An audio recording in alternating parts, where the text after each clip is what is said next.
I'm William. This is the Wine Room, Putnam Market, Saratoga Springs, New York. And finally, in my little series of some of my favorite and most useful wine books, here are two that are distinctly quirky. And this is the first volume of, I think, 12 of The Drops of God. And this is Manga, a tale of wine, as you'd expect, back to front, taking you through the first episode of a quest in which two young men attempt to prove they are worthy to be the heir to their wine expert father's legendary wine cellar. And the test that they must overcome is to identify 12 wines that their late father described as apostles, and the 13th, which was the drops of God. Well, it's all quite a lot of fun.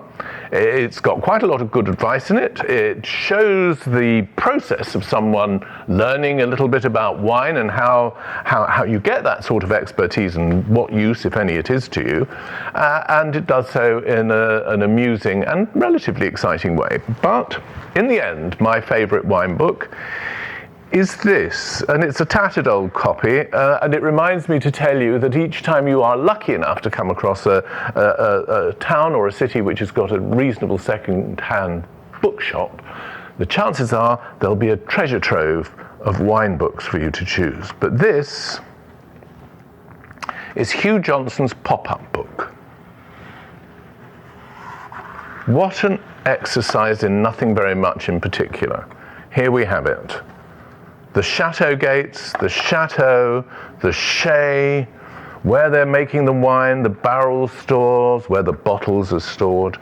And finally, whilst it's taking you for a little quick tour d'horizon of the world of wine, it'll also show you a little bit about how the wine traditionally made its way from one part of the world to another. You can have hours of fun with this, I can assure you.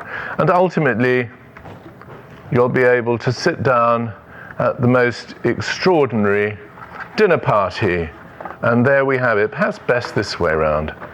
Cleopatra, Beethoven, Churchill, Napoleon, Jefferson, all being served by Mr. Hugh Johnson himself.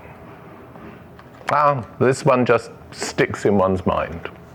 The Hugh Johnson pop-up book and the Drops of God.